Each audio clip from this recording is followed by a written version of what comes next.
You're going to learn today the untold truth about the Illuminati and what it originally was about. Take a listen. The word Illuminati represented a group of scientists that sat at the feet of Africans and studied the wisdom of Africa, of Kemet, of the ancient wisdom of the science of West Africa, Northwest Africa, Central Africa, Southern Africa.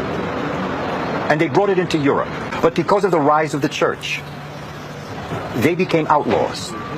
They pushed the idea of science, and the church did everything they could to destroy the fabric of bringing that knowledge into Europe.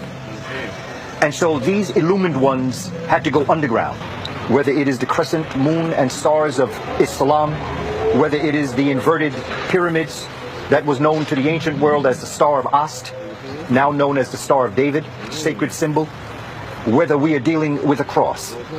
We are dealing with African symbols. There was a black man that was considered the African multi-genius by the name of Imhotep.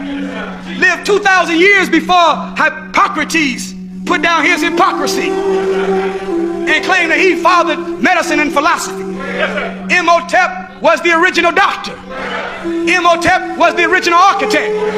He designed the first step pyramid of Saqqara out of his own mind. Imhotep was a master builder. Imhotep was a scholar. He was a scientist. Imhotep was the father of philosophy. So not only did he know how to build outside, but he knew how to build people from the inside. Imhotep, a black man, did that. Whenever the white man came with the study of the molecular composition and the atomic origin of all matter and energy, he called it chemistry. Chemistry.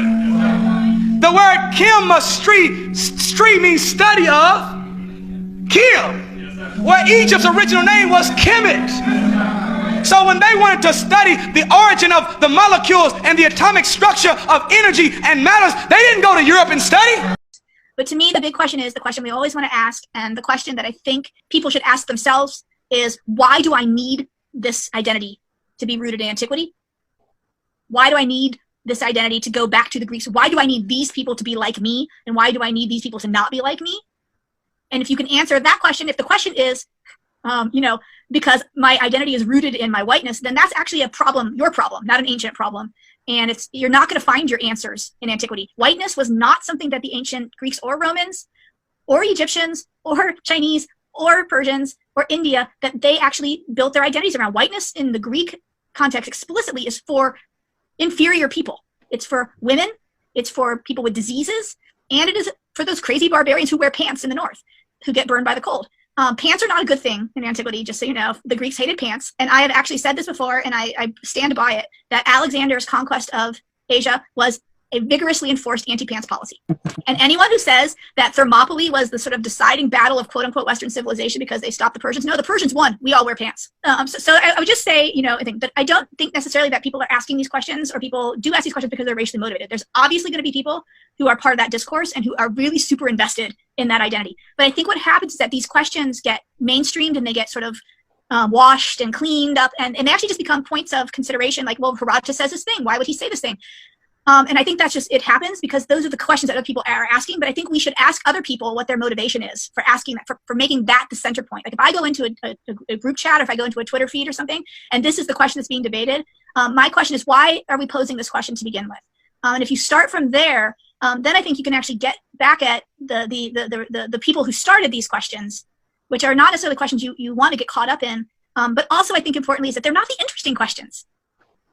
Are the Colchians black? Why is that an interesting question? Actually, my question really is, why does Herodotus feel like it's so important to document all of these different peoples and cultures and groups? And why is it that he picks these specific identity markers is actually part of the big picture of how Herodotus does ethnography.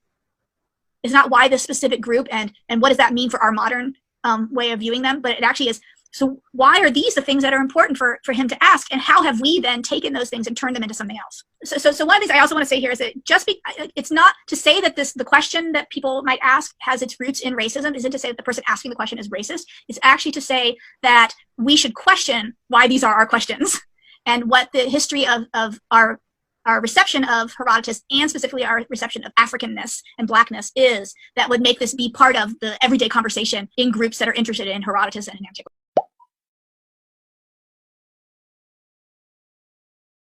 Too much. I was just amazed, I got to tell you. I mean, when you come to America and you talk to people about slavery, you can talk to black people about slavery, white people about slavery, and they'll give you all this history on slavery, and it only goes back to the 16th and the 17th century. And you're like, don't they teach you the history of slavery? Why? Ask the bloody question. Why are they only teaching you the history of slavery as far back as the 16th and the 17th century? Why are they only going that far back?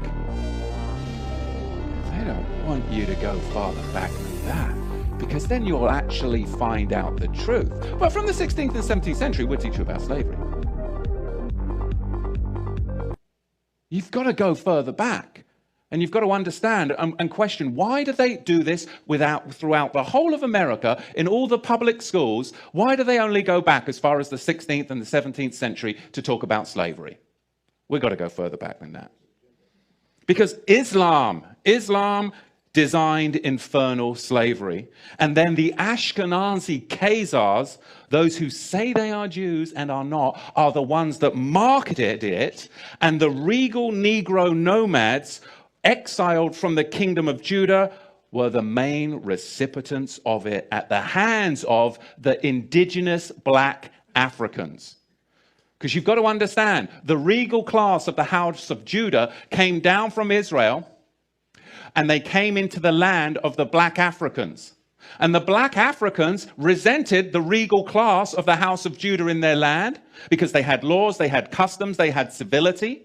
And they were a regal class of Negro that came down into Africa. And later on, it was the Ashkenazi, the Islamic slave traders as well, that then worked together with the indigenous black Africans to enslave the regal house of Judah.